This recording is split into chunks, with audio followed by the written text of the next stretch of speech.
It all started quite peacefully with 2014 protests in the eastern regions of Donetsk and Luhansk. Russia's annexation of Crimea had just taken place, and the Donetsk and Luhansk republics, emboldened by the event, declared their independence. This was a move that put them on a collision course with the Ukrainian government. Behind the scenes, Russia secretly supports the separatists with troops and weapons. And there has been an escalation.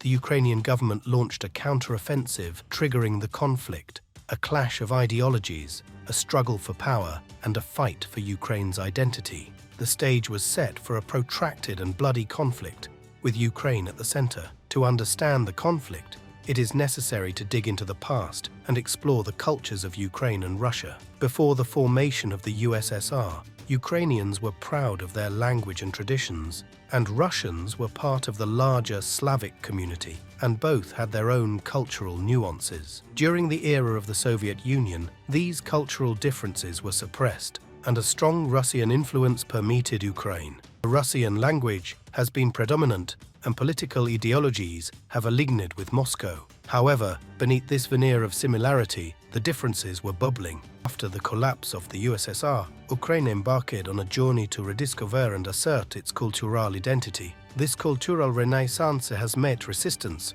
from some regions of the country, particularly those with a higher prevalence of Russian speakers, causing a rift within the nation, and the country's aspiration for integration into the European Union has been seen by Russia as a threat to its sphere of influence, leading to increased tensions. In almost 10 years, war has evolved and transformed, leaving a trail of destruction in its wake. The initial stages were marked by a struggle for control, with the Ukrainian military launching operations to reclaim territories claimed by Russian-backed separatists, and it was punctuated by numerous failed ceasefires, each of which was a fleeting moment of hope, extinguished by the harsh realities of war. As the conflict dragged on, trenches were dug, barricades were erected, and fortified posts became the norm, transforming the Ukrainian landscape into a war zone that, 100 years later, is reminiscent of the scenes of the First World War. Tensions came to a head in 2022 when Russia launched a full-scale invasion,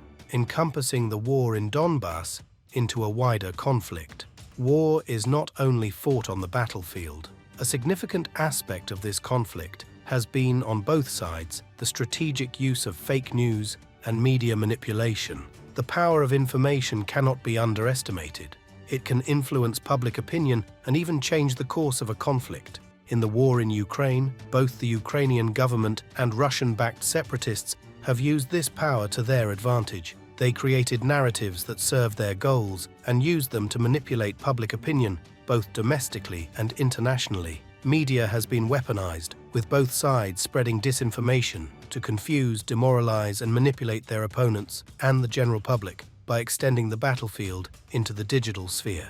It is a hybrid war, which combined conventional techniques with unconventional means, and which involves not only regular armies but also specialists and contractors. The conflict in Ukraine has underscored the importance of media literacy and critical thinking in today's digital world. With the proliferation of fake news and misinformation, it is crucial to question, verify, and seek multiple sources of information before forming an opinion, because in this age of digital warfare, the truth is often the first victim. For an overview of the conflict, Stephen Gray's book, Ukraine, the Forgotten War, with a language and perspective accessible to anyone, traces past history, delves into the present situation of stalemate, and describes some hypotheses for the future.